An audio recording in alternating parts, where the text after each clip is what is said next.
తెల్లవారిన తర్వాత నెమ్మదిగా భర్తని కొడుకుని కూర్చోబెట్టి విషయమంతా చెప్పింది మాధవి. ఇంకా ప్రేరణ నిద్ర లేవలేదు అప్పటికి. విషయం వినగానే గయ్యమన్నాడు ప్రేరణ అన్న.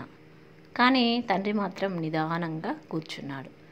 మాధవి అరవింద్కి నచ్చజెప్పి, మన ప్రేరణ సంతోషమే కదా మనం కోరుకునేది, అది చిన్నపిల్ల, వాళ్ళు మంచివాళ్ళు అని చెప్తుంది. అవునో కాదో నువ్వు కనుక్కో, నీ చెల్లిపై ప్రేమ ఉంటే నిజంగా. ఒకవేళ వాళ్ళకిచ్చి పెళ్లి చేస్తే అది సంతోషంగా ఉండదు అనుకుంటే అప్పుడు నేనే దానికి వద్దని చెప్తాను. కానీ అది చెప్పగానే నో అని అనడానికి మనకు రైట్ లేదు. ఎప్పుడూ తనతో చిన్న పిల్లల దెబ్బలాడే మాధవి అంత చక్కగా మాట్లాడడం చూసి అలాగే చూస్తూ ఉండిపోయాడు ప్రేరణ వాళ్ళ నాన్న. ఏమండి, మీరేమంటారు చెప్పండి, మీ మాటే ఫైనల్, నేను దానికి నచ్చ చెప్తాను, మీకు ఇష్టం లేకపోతే చెప్పండి అంది. తన వెంకే చూసి నవ్వుతూ, నాకంటే నువ్వే బాగా ఆలోచిస్తున్నావు అనిపిస్తుంది మధు. నువ్వు చెప్పినట్లే కానివ్వు, వాళ్ళని రమ్మను, కలిసి మాట్లాడి వాళ్ళ గురించి తెలుసుకుని నచ్చితే ఓకే, లేదంటే నో చెప్దామని అన్నాడు. చాలా థ్యాంక్స్ అండి, మీరు ఎలా రియాక్ట్ అవుతారో అని భయపడ్డాను అంటూ నవ్వి, వాళ్ళు ఈరోజే వస్తారట, ఇంట్లోనే ఉండండి అని ఇద్దరికి చెప్పి లోపలికి వెళ్ళింది. ప్రేరణని నిద్రలేపి విషయం చెప్పింది. నిజమా? నాన్న వాళ్ళని ఇంటికి రమ్మన్నారా అమ్మా? ఇది వండర్ అసలు. ఇవన్నీ నిజమా లేక నేనేమైనా కల కంటున్నానా అనిపిస్తుందమ్మా నాకు అంది. అంతా ఆస్తిపరుడు నన్ను ప్రేమించడం, పెళ్లి చేసుకుంటాను అనడమే పెద్ద మిరాకిల్.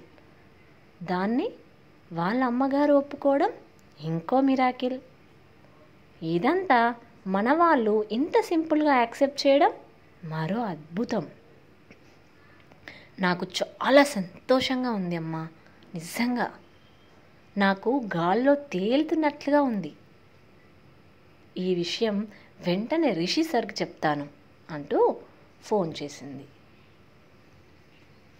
చెప్పేశావా? సూపర్, ఇదిగో అమ్మ నేను వసంత్ కలిసి ఇప్పుడే వచ్చేస్తాం, నువ్వేం టెన్షన్ పడొద్దు ఓకేనా అంటూ సంబరంగా మాట్లాడుతున్నాడు రిషి ఫోన్లో.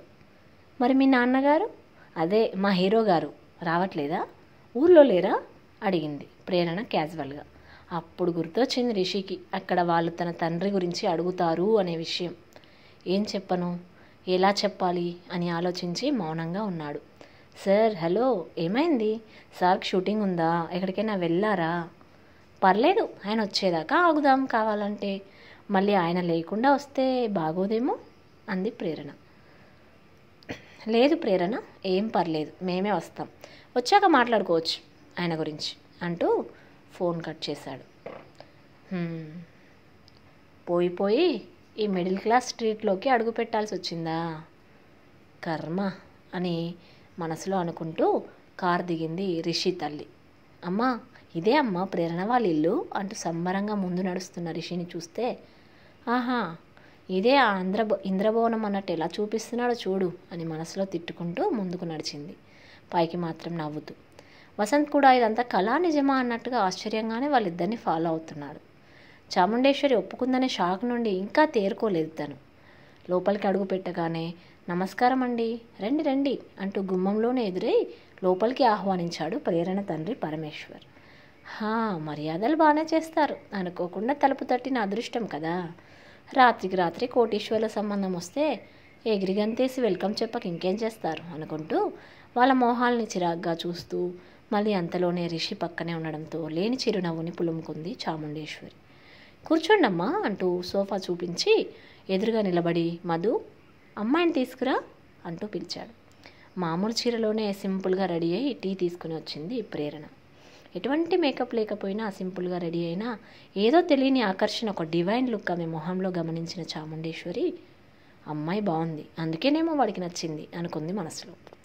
రిషికి చాలా సంబరంగా అనిపిస్తోంది.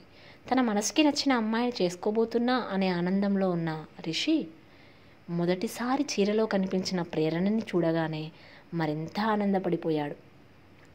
ప్రేరణ అన్నయ్య మాత్రం దూరంగా నిల్చుని అనుమానంగా చూస్తున్నాడు వీళ్ళ వంకే.